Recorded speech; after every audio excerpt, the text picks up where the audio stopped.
Hello friends, myself Gaurav Nagpal and welcome to my YouTube channel The Gaurav Nagpal Lean Thinker।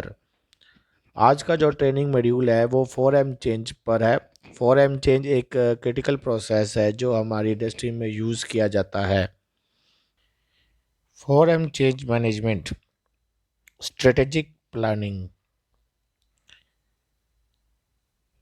आज की training का जो main agenda होने वाला है,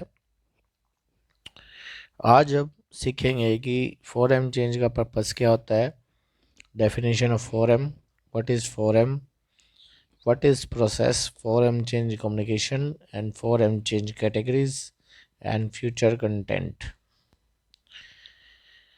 4M change का जो पर्पस होता है, what is purpose, monitoring the effect of change in 4M, man machine material method condition and controlling the situation which are affecting the finished product।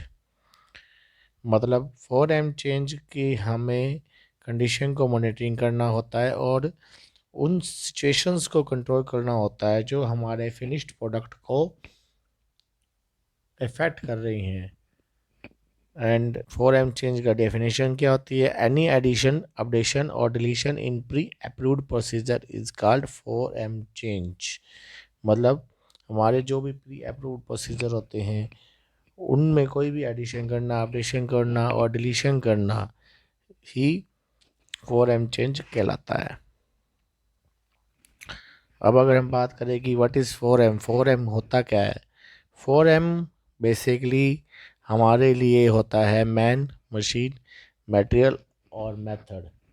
अब ये मैन, मशीन और मटेरियल मेथड क्या होता है, इसके लिए आइए जानते हैं सब इससे पहले कि व्हाट इज़ प्रोसेस, प्रोसेस क्या होता है। प्रोसेस के बारे में आइए आज हम जानते हैं। A process is a set of activity which converts input material into output material with the utilization of available resources, and these available resources are called 4M, means man, machine, material, method। मतलब हम अगर किसी भी industry में काम कर रहे हैं तो हमारा प्रोसेस क्या होता है। प्रोसेस ऐसी एक्टिविटीज़ जो इनपुट मटेरियल को आउटपुट मटेरियल में कन्वर्ट करती हैं with the utilization of available resources. जो अवेलेबल रिसोर्सेज होते हैं उनका प्रयोग कर कर कच्चे माल को उपयोगी वस्तुओं को उपयोगी वस्तुओं में बदलना ही प्रोसेस कहलाता है। और वो जो अवेलेबल रिसोर्सेज होते हैं वो 4M कहलाते हैं, like man, machine, material and method. अब वापस आते हैं हम अपने सब्जेक्ट के ऊपर कि 4M होता क्या है। 4M is man, machine, material और method. Man who works in process to manufacturing any product. Man वो है जो प्रोसेस में काम करके प्रोडक्ट को बनाता है। Machine who manufactures any product, जो मशीन वो होती है जो प्रोडक्ट को बनाती है। मटेरियल्स, जिस रॉ मटेरियल्स का यूज़ करके प्रोडक्ट को बनाया जा रहा है। मेथड, जिस मेथड से प्रोडक्ट को बनाया जा रहा है। इन चार क्रिटिकल फैक्टर्स के साथ मिलकर इन अवेलेबल रिसोर्सेज का उपयोग करके ही प्रोडक्ट को तैयार किया जाता है और किसी भी चेंज को मॉनिटरिंग करना और कंट्रोलिंग करने को ही 4M चेंज कहा जाता है। अब 4M चेंज जो हमारे प्रोसेस में होता है उसका कम्युनिकेशन कैसे होता है। 4M चेंज के कम्युनिकेशन के मैट्रिक्स के लिए हम बेसिकली इस स्ट्रक्चर का यूज़ किया जाता है जो हमारी स्क्रीन पे दिखाई जा रही है। 4M चेंज करने के लिए हमें सबसे पहले ऑपरेटर को पता लगता है। ऑपरेटर सुपरवाइज़र को बताता है। सुपरवाइज़र क्वालिटी इंचार्ज से उसका अप्रूवल लेता है। क्वालिटी इंचार्ज उसका अप्रूवल प्लांट हेड से लेता है। और अगर ज़रूरत है तो हमें 4M चेंज का अप्रूवल कस्टमर से भी लेना पड़ेगा जो हमारे फिनिश्ड प्रोडक्ट को एक्चुअल में यूज़ कर रहा है। और अगर ऐसा कोई क्रिटिकल चेंज हुआ है हमारी 4M कंडीशन में और अगर वो कस्टमर को बताना ज़रूरी है तो हमें कस्टमर से भी उसकी अप्रूवल लेनी पड़ेगी। अब अगर हम 4M चेंज की कैटेगरी को समझने की कोशिश करें तो बेसिकली 4M चेंज 3 टाइप का होता है: प्लान चेंज, अनप्लान चेंज और एबनॉर्मल कंडीशन। तो आइए अब हम आगे इन 3 कैटेगरीज हैं, इन तीनों की डेफिनेशन को एक बार देख लेते हैं।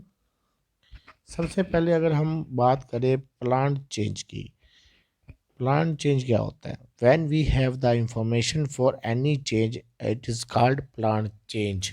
मतलब कोई ऐसा चेंज जिसके बारे में हमें पहले से ही सूचना है कि ये चेंज होने वाला है, उसको हम प्लान चेंज कहते हैं।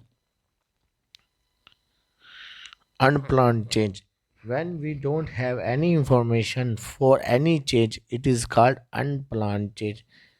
ऐसा कोई चेंज जिसके बारे में हमें प्री अप्रूव इंफॉर्मेशन नहीं है उसको हम अनप्लान चेंज बोलते हैं।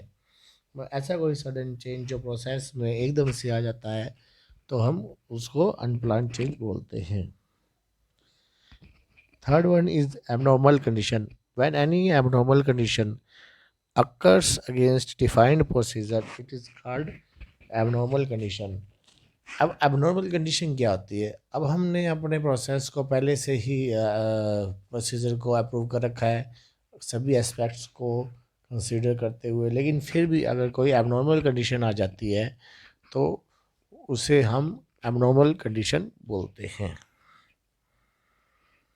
अब इसके आगे वाली फ्यूचर में जो मैं अब इसके 4M चेंज से रिलेटेड जो अगला पार्ट लेके आऊँगा उसमें आएगा process activity for 4M change monitoring.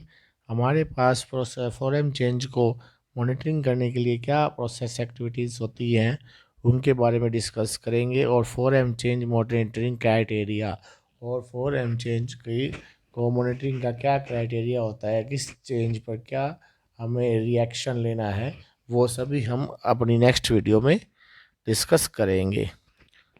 Thanks for watching my video on the 4M change, and if any inquiry और आपके पास कोई भी ऐसे क्वेश्चंस हैं जो आप 4M चेंज के बारे में आप पूछना चाहते हैं तो आप मेरी इस मेल आईडी पर मेल कर सकते हैं या फिर इस नंबर पर कांटेक्ट कर सकते हैं।